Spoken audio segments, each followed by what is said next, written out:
Hello, welcome to Water Sign Philippines. For water sign to guys, Cancer, Scorpio, Pisces.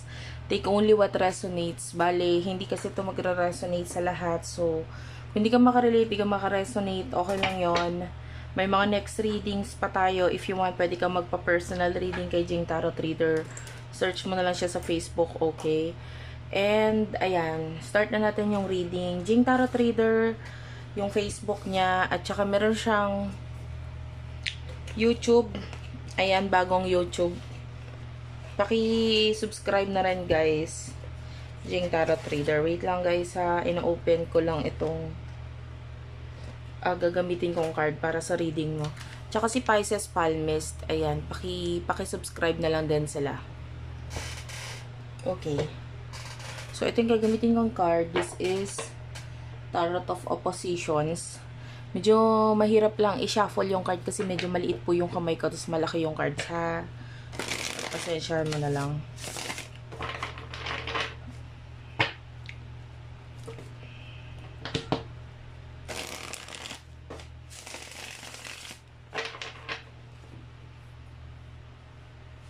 Kung gusto mo magpa-palm reading sa akin, punta ka na lang sa TikTok shop ko, Unicorn Princess Shop sa TikTok.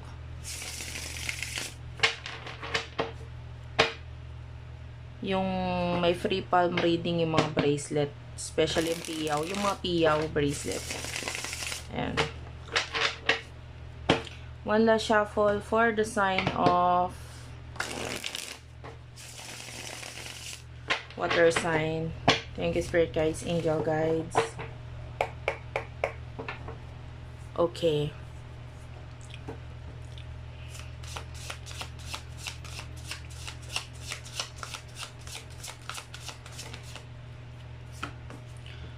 You do have here the Two of Pentacles.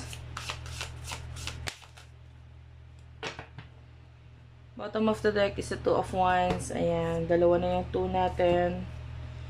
Five of Cups. Okay. And the Chariot.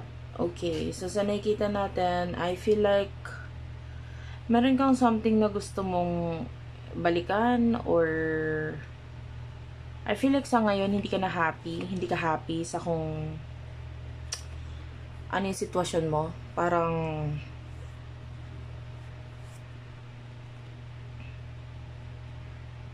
maybe may mga plano dito na parang ayaw mo nang ituloy. Okay? Because pwedeng sa mga naisip mong problema. For now,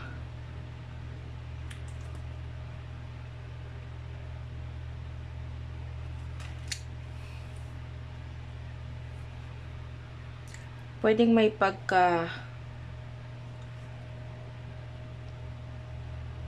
itong kalungkutan na to, parang gusto mo mabago yung sitwasyon mo. Maybe pagdating sa love, ganun din. You're really not happy with regards sa love.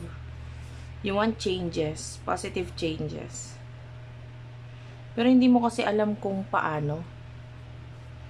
Maybe regarding sa love, may past person ka na parang gusto mo pang balikan or naaalala mo pero you do love this person, pero parang ayaw mo ma-stress eh. Alam mo yun. Mahal mo siya pero ayaw mo na ma-stress. Pwedeng puro negativity yung naiisip mo ngayon regarding sa connection ninyong dalawa. So, that's your situation. Kunin naman natin sa person mo. For water sign, please.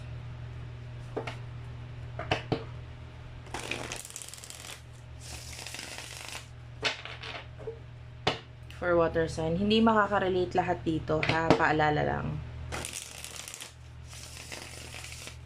Sana mag-comment kayo po, kahit heart-heart lang, malaking bagay yun sa akin. For water sign. Do over the wheel. King of Swords.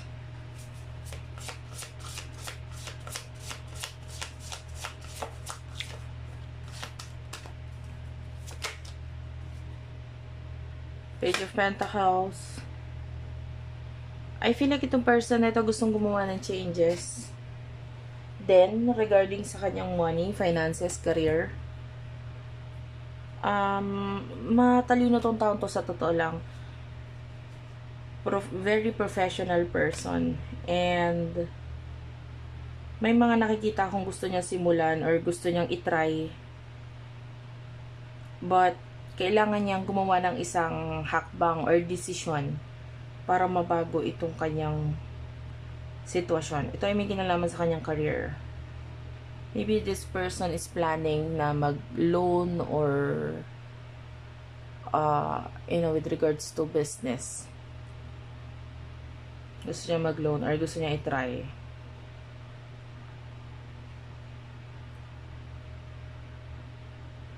Honestly, sa inyong dalawa, parang ikaw yung takot na gumawa ng mga ganong bagay. Mag-take ng risks ng mga ganong bagay. Kasi natatakot ka na pwedeng obligasyon or problema lang yung ibigay sa'yo nito. What is your emotions towards this person?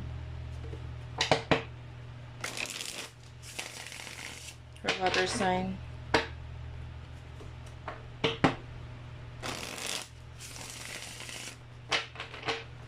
Emosyon mo patungkol sa taong to.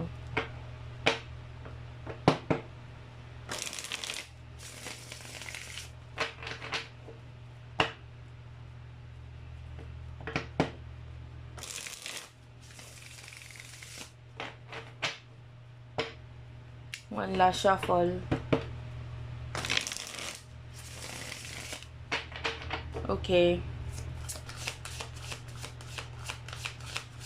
Emosyon mo para sa taong to. 7 of Cups.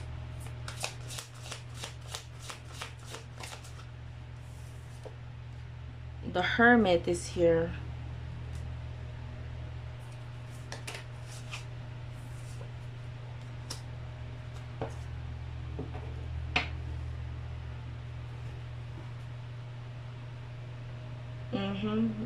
I feel like feeling mo hindi mo siya makukuha.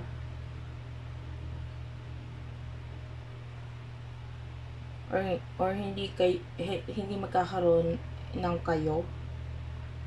So with the Hermit, yeah, that's Virgo energy. Kaya hindi mo na ino-open sa kanya kung anong emotions mo kasi ano mo yun?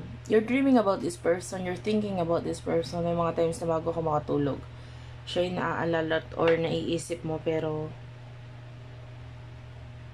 gusto mo na reconciliation, pero nasa isip mo, kailangan mo ng pera, kailangan mong maybe ng stable income bago mangyari yun.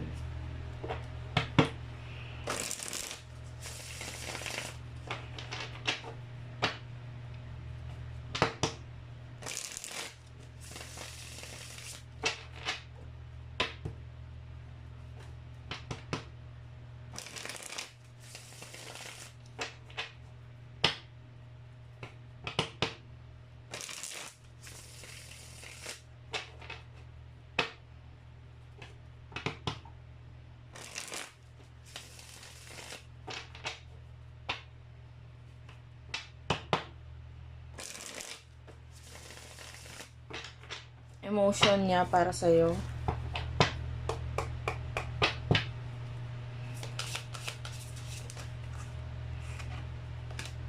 Three of Swords.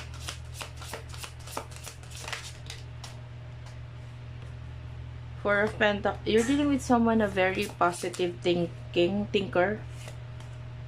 The Hierophant. So, ikaw medyo negative ka kasi mag-isip siya, medyo positive siya mag-isip. Kabaliktaran mo siya. And then, emotion niya para sa'yo is that masaya siya sa kung ano man yung mga bagay na nakakapagpasaya sa'yo ngayon. With Three of Swords, I feel like hindi na siya nahihiya o hindi na siya nalulungkot. If this is a past person and pwedeng nagkaroon ng third party sa side mo or nakipag-connect ka sa iba, parang okay na lang para sa kanya. The third person is like parang accepted niya na yun.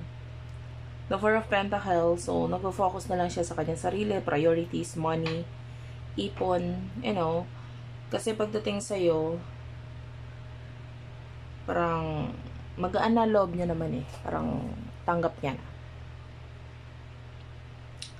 So,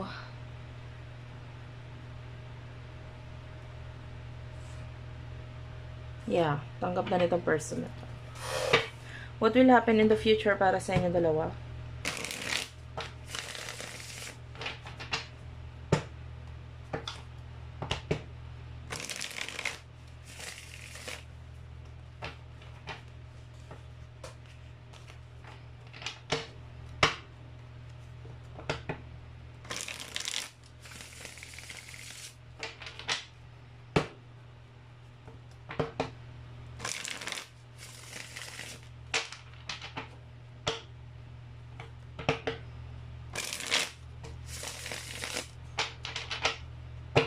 Wala, shuffle.